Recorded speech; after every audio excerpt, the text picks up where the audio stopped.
Okay, overpopulation. We've got a population, a human population of whatever it is, about 6.5 billion, 7 billion, something like that, which is a hell of a lot of people. I mean, I live in England, which is an overpopulated island, and this isn't the most overpopulated island in the world. But even here, it's very hard to find a place to be by yourself. So generally, I think we're overpopulated, and just the amount of impact that we have on the planet is astronomical, and rising exponentially. I don't know. I've seen the figures that human population doubled in the last 30 years.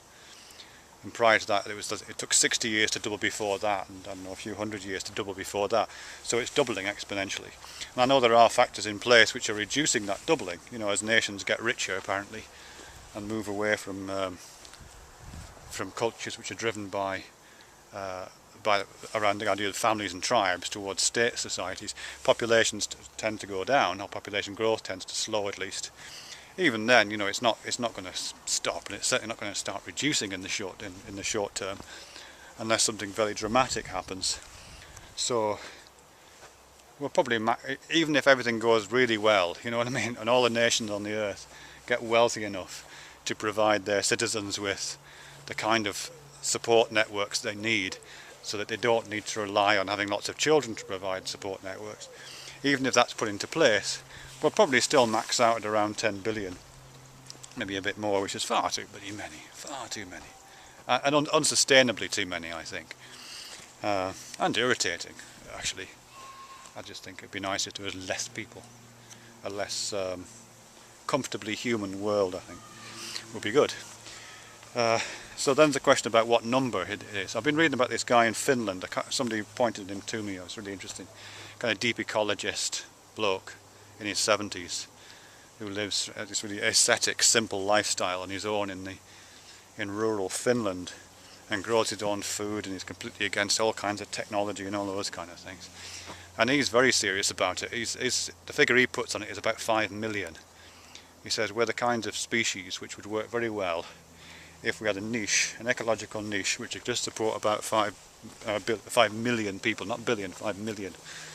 So, you know, it's an average sized city, really, one average sized city. And I think that'd be great, actually. I wouldn't mind living in a population of 5 million, some of which would be distributed across towns, maybe one or two smallish cities on the whole planet, and the rest of us distributed in smaller family groups. That'd be alright. It'd give lots of other things time to develop, you know, lots of space to develop. And there'd be lots of space to walk in. It's not quite as manicured as this park I'm walking in now. So let's say 5 million. That sounds nice. I mean, this particular guy, this Finnish guy, he is a bit of an eco-fascist. His methods of moving towards that are, you know, all to do with euthanasia and the forcible sterilisation of you know, people with disabilities and people with mental handicap, those kind of things. So it's very fascist in many ways, eco-fascist. But you know, his ends are, as I say, to get to this 5 million figure. And in a sense, that throws up the big question, really, for me, which is about, you know, how do you? It's a means ends question. How do you get to where you want to go without invoking the very things that you're trying to avoid?